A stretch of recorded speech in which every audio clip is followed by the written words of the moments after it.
Name 5 things natural gas does. Most people say heats homes, maybe generates electricity. They're not wrong.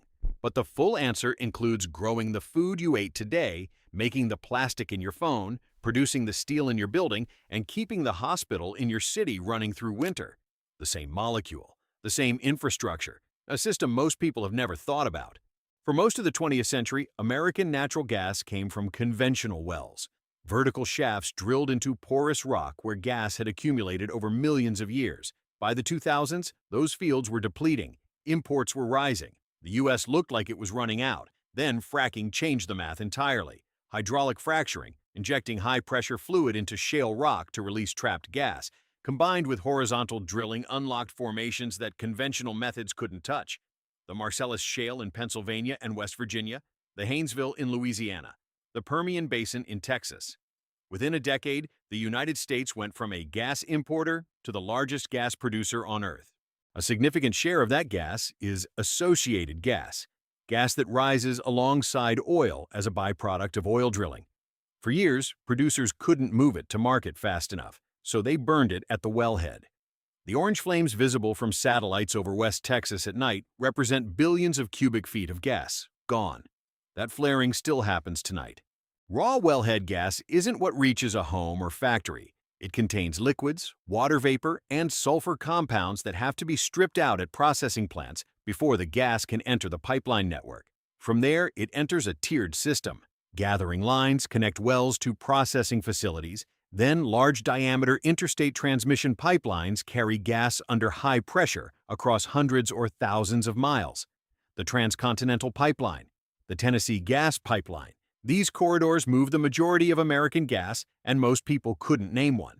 Because demand spikes in winter and drops in summer, the system can't run just in time. Gas is injected into underground storage during low-demand periods, depleted reservoirs, aquifers, salt caverns deep below the surface, and withdrawn when demand peaks. Hundreds of sites across the country. Most people have no idea they exist. From storage, local distribution networks carry gas the final miles to homes, businesses, and industrial facilities. This is where the story gets surprising. About a third of American natural gas goes to power plants. That's the use most people know. The other 2/3 go somewhere else entirely. Industry consumes roughly another third. And the most important industrial use of natural gas isn't combustion. It's chemistry. Natural gas is the primary hydrogen source for the Haber-Bosch process, the reaction that synthesizes ammonia from atmospheric nitrogen and hydrogen derived from natural gas. Ammonia is the basis of synthetic nitrogen fertilizer, and synthetic nitrogen fertilizer is why the Earth can currently feed 8 billion people. Before Haber-Bosch, global agriculture was constrained by natural nitrogen sources, animal waste, legumes, guano deposits. It is arguably the most consequential chemical reaction in human history. Roughly half of the nitrogen in the average human body today passed through the Haber-Bosch process, which means roughly half of the people alive on Earth exist because of natural gas.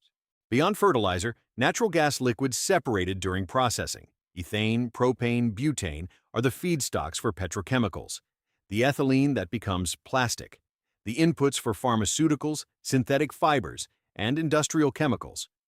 Industrial facilities also burn gas directly for high-temperature heat. Glass furnaces, cement kilns, food processing, paper mills. Residential use, about 16%, is the most visible. Home heating, hot water, cooking. Commercial use, hospitals, office buildings, restaurants, schools, accounts for another 11%. Exports are the newest and fastest-growing slice, LNG terminals on the Gulf Coast.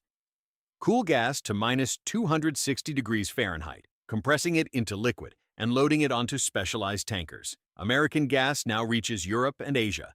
For most of the 20th century, American natural gas stayed in America. That changed in the last decade, and the implications are still unfolding. Most people think of natural gas as one energy source among many, something that could eventually be replaced the way coal was before it.